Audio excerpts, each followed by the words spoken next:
about NEP. NEP, there's a lot been talked about. Already we all know what it means. It's a national education policy which came after 34 years in 2020. But are some perspectives from my side. So, am I allowed to share the screen, Dr. Vasvi?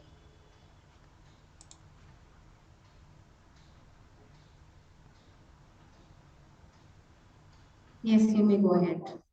All right. The screen is visible.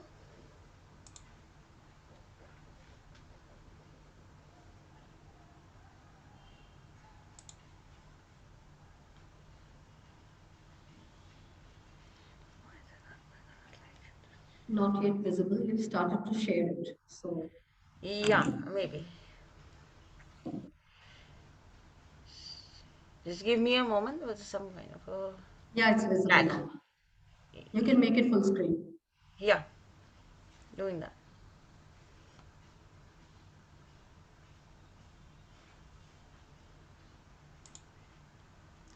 Ah, okay. So, the national education policies has four major pillars which talks about access, equity, quality and accountability. All these four pillars means that education needs to be accessible for all children across all regions irrespective of their financial, economic, social strata. It has to be equitable. That means it has to have something for each and every individual who's into the education system, has to have an uniform quality, and it has to have an accountability. Now, NEP, a Boon or a Bane, you have to decide at the end of the presentation that all these four things are being talked about, but how do we do this? How do we make it accessible and equitable? Can we give that kind of quality which is required? And what is the accountability? So these things are being talked about in NEP 2020. Let's see if we can actually do this. So quoting some major points which are stated in NEP for early childhood education. So early ECCE, early childhood care and education, if we see that it should consist of flexible, multifaceted, multi-level play-based, activity-based and inquiry-based learning. And it should be comprising of all the things that are mentioned here and it's mentioned in the NEP document. But how do we do that? And for that, the government says that they are going to come out with a national curricular and pedagogical framework for early childhood care and education, which is being designed by NCF ECCE. So it's for actually for ECCE that NCRT has actually devised this body where they're going to come out with a curriculum specifically for 0 to 3 and for 3 to 8 years old. 3 to 8, that means the foundational stages, including the 3 years of pre-primary and grade 1 and 2. So these are the two modules that NCRT is currently looking at to give us a curriculum framework. So we'll have to wait, we'll have to see what kind of a pedagogy are they devising, what kind of guidelines are they recommending for the same thing. Then attaining the foundational literacy is one of the visions of NAP, for which they want that each foundational literacy and specifically numeracy a child should be attaining by grade 3. That is their vision. Because till date, if you see and if you work with the people from the backward or the financially backward societies, you will see and realize that even when the children are going to the school, their reading with understanding or their mathematical concepts are actually not as good as it should have been. And there's so many of them who still do not know how to read and write. So the foundational literacies are missing. NEP talks about it. But what do we do about it? For that, they are doing a lot. So there are a lot of schemes and policies, as always, because whenever we come up with something new, we have a lot of policies in place. We have a lot of guidelines in place that, okay, fine, and there are going to be a lot of promises that we're going to do a lot. NEP also looks into the digital and technological aspect of education because now it's a mandate. Specifically, the COVID 19 taught us that.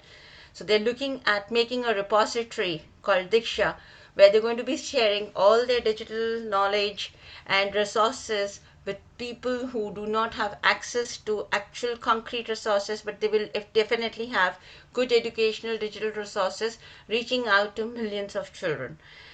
That is what they are designing right now. The school education we all know have been revised from 10 plus 2 to 5 plus 3 plus 3 plus 4 design. But when is it going to be actually applicable in schools? We are not sure.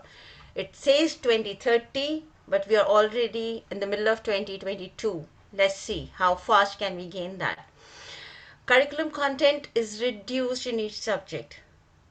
So just imagine, here the world is moving at a very fast pace. Today's generation, the alpha generation, is much more smarter than what we were at our age when we were going to the preschool. And now the content is reduced in each subject to its core essentials. Why? To make space for critical thinking, more holistic, inquiry based and discovery based, discussion based and analysis based learning. So if you have to talk about the Bloom's taxonomy, and we have to talk about the pedagogy that should be applied, it should be applied to the content, not reducing it further. We don't need to reduce it further. We need to actually apply these pedagogies, these methodologies, these techniques to make the children be the have the onus of their learning, right? They should have these skills. So let's see. They talk about the languages, they talk about vernacular languages, they talk about multilingual classes, and how much and how far is that a possibility in real life is yet to be seen. Because if we actually see, it should basically, from my point of view, it should, the instructions should be in the regional or the local context language where the child understands what the teacher is trying to say. But all the teaching can be in the vernacular language or in the regional language. I don't know whether the curriculum should be actually the center of the focus, where the curriculum should have local context. I should be talking about the things which are grown in my area. I should be talking about the animals which are seen in my area first, with an early childhood education center in the class where the preschoolers are there, where we have 2 to 6 years old who would see things around them first. They have to be going from known to unknown. So, are we doing that? Are we talking about polar bears with a child in Rajasthan? So, I am not very sure whether they would see that. Or are we talking about a camel in Kerala? So, these are the things that actually needs to be looked at. So, we'll see how the things unfold in the coming years. So Indian context and ethos, good thing. We talk about the ancient foundation of our education system, which was the strongest. We need to go back there, but we do not need to go back there. We need to actually imbibe all those qualities and that quality of education into the now real, ever-growing world. We can't go back. We have to go forward, right? The generation which is coming has to move forward. So let's consider that. Don't always have to be regressive in our approach. We have to be progressive. So the aim and of assessment of the schooling system, we need to change that from being very subjective to being very comprehensive. It should be a continuous observation, evaluation of skills rather than of memory, information which is all around you, on the net, on the phone. The children can access information. Do they really need to memorize it? We needed to memorize it because we did not have it. At my time, I remember I used to remember all the telephone numbers, of all my contacts, because even if we write it down in a telephone diary, or we had the telephone index, but basically we used to have a memory which was required. But currently in your mobile, I think all the names are displayed. Do we really remember numbers now? Let's ask ourselves. Action from the government side is, of course, they have launched NIPUN, that's the National Initiative for Proficiency in Reading with Understanding and Numeracy, which is a Bharat mission to actually have all the children reading and writing and being proficient with the foundational literacies. But how? Question. Vidya Pravesh. Vidya Pravesh is another initiative that's talking about the children who do not attend a preschool or an Anganwadi or an ECC center, and they step into grade 1 in formal schooling. So the government is recommending 3 months of actually a bridge curriculum, that repetition of the senior KG syllabus in grade 1, so that the children get the foundation of a preschool and then they move ahead with the grade 1 curriculum. Good enough. I think it's required. But the bridging of the curriculum, is it only required for the children who have not attended preschool? Or is it required for our K-12 schools also? Give it a thought. Now, when we come to all these reforms, we say who are going to implement it? The teachers, right? And the teachers needs to have capacity building. They need to be trained. How many teachers are trained early childhood education teachers? How many teachers are actually teaching is their passion? How many of them are qualified to take all of these forward? We talk about holistic development. We're talking about digital education, and how many of them are proficient in doing that? So when these questions arise, government has come up with a teacher training program called Nishtha. That's a national initiative to train school heads as well as the teachers and make a holistic advancement in their education, in their professionalism, in their professional knowledge, in their capacity building. And it's a good thing that it's not only restricted to teachers but also to the school heads, like, with the coordinators and all. Everybody needs to have a mindset in case we need to go ahead with this. Everyone, the entire education system needs to have a mind shift, right? Diksha is another thing where currently, in the vernacular languages, in most of the languages, the government is doing the various curriculum of NCRT, CBSE, and SCRT. But going by whatever I have experienced, I don't know when these regional language books are going to be reachable to all the corners of India. In case you're thinking that, education should be in the regional language.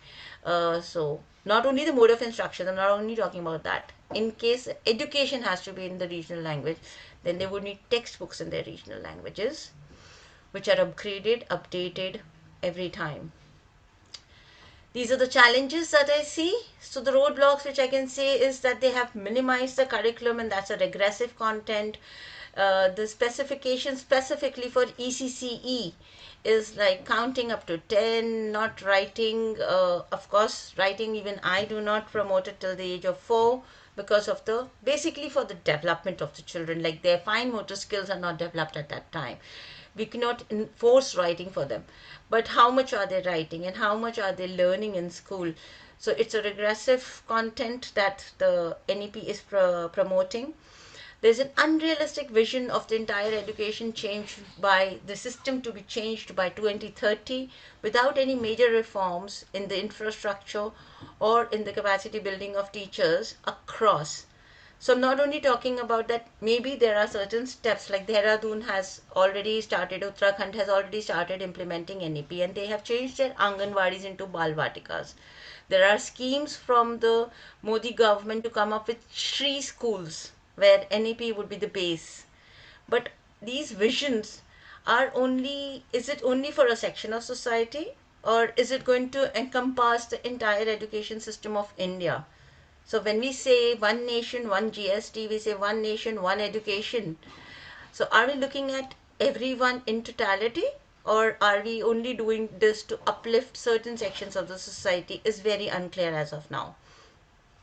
There's no consideration, like I said, in the wide gap of schools in India which are in the major metropolitan cities, which are following international curriculums, they're following the pedagogies of Cambridge and IB, and they have their own kindergartens.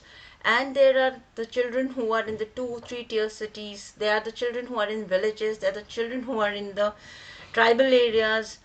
Have we considered to bring all of them in the same platform? Are we looking forward for that? And is that even a possibility? So no concentration has been given to something like that. Bridge curriculum for grade 1, I've already spoken about with their Pravesh, that okay, is it only for the children who are not attending preschool and then coming to grade 1? That would be in some parts of this country. But what about the children who are actually attending independent preschools, the schools which are not attached to a high school? So they do a particular kind of a syllabus or a curriculum in an independent preschool, and then they go to a high school. They take a fresh admission in grade 1 and go to a high school, and they start their journey from grade 1. And aren't they equally lost? Isn't there a bridge curriculum necessary for that? Isn't there a uniformity required for curriculum in preschools and grade 1 and 2 to be uniform across the country so that the children do not face this issue? What if a parent is transferred from one city to another? So you're talking about regional context. But what if a parent who was posted somewhere in Karnataka and is now shifted to somewhere in Gujarat? So the entire language, entire system of education will change for the child. Is that what we are trying to say? So, foundational stage for the first 5 years, we need to have some kind of a uniformity there. Bridge curriculum, we need to have some kind of a uniformity there. The quality should be there. When we talked about the pillars, we talked about accountability. Where is the standardization body in India for looking after schools and standardizing them with some kind of quality? Where is a standardization body or a regulatory body for early childhood education centers or preschools, as we call them, the nurseries in India? So, is there somebody who has those audit checklists? Are they being circulated in the school? Do we know that these are the mandates that we have to follow? And is everybody doing that? I see preschools mushrooming all over the place, even in small shops and garages. Is that what we are looking at? So these are a few things that I really need to leave you with the thought that in case we feel that NEP is going to be the the go-to guidelines, let's think again as educators. Let's see what kind of reforms we are actually looking at. And as educators, if we have some certain things that we can actually share with the government and we have the right resources, let's do that. That's all from my Thank side. you. If there are any questions, if there are any doubts, you can reach out to Dr. Vasvi and she can reach out to me then. Surely, if there are any doubts, we might just we have a suggestion. I mean, a thing. So anything that comes up, I'll get in touch with you. Thank you for joining us all the way from Mumbai, and it's sad that you're not here today. Yeah. And Thank you, thank you Dr. for this Vasvi, for. wonderful session. I know. Thank you, Dr. Vasvi, for making it possible. Even though I'm not there, my heart is there, and I'm actually a part of the entire conclave, which is great. And so please carry on. All the best. Thank you. Thank you, Smriti.